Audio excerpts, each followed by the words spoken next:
4 दिवसांपूर्वी कल्याण डोंबिवली महानगरपालिकेच्या रुग्णालयामध्ये डॉक्टर आणि नर्सेसला मारहाण झाली होती। तब्बल 4 दिवसांनंतर सुरक्षित यंत्रणेसह आता डॉक्टर आणि बाह्य रुग्ण विभाग सुरू केलाय। त्यातच डॉक्टरांच्या सुरक्षेचा प्रश्न मात्र ऐरणीवर आलाय। उपचारानंतर आता महापालिकेनं पाऊल उचललंय। जास्तीत जास्त बेड वाढवून बाळंतपणासाठी आलेल्या महिलांना चांगल्या सुविधा देण्याचा कल्याण डोंबिवली महानगरपालिकेचा मानस आहे।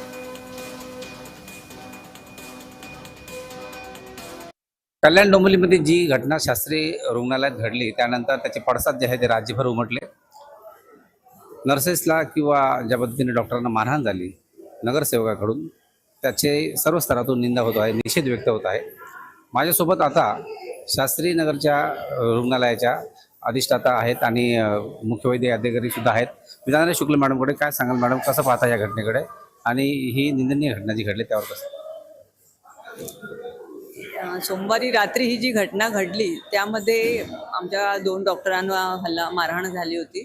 तर त्या दृष्टीने आम्ही FIR लॉन्च केलेला आहे। तसंच आमचं सगळं निवेदन म्हणजे आरोग्य विभागाच्या पूर्ण स्टाफचं निवेदन आम्ही आमच्या आयुक्त महोदयांना पण दिलं होतं। त्यानुसार मग काही मागण्या होत्या की सुरक्षा रक्षकांमध्ये वाढ करण्यात यावी। त्याप्रमाणे आम्हाला आयुक्त सरांनी ताबडतोब इथे सुरक्षा रक्षकांची वाढ केलेली आहे। तसंच इथे पोलीस पण आलेले आहेत। आमच्याकडे ज्या सुविधा उपलब्ध आहेत त्याची कल्पना पेशंटला दिली जाते त्यावेळेला की त्यानुसारच आम्ही ट्रीटमेंट देतो।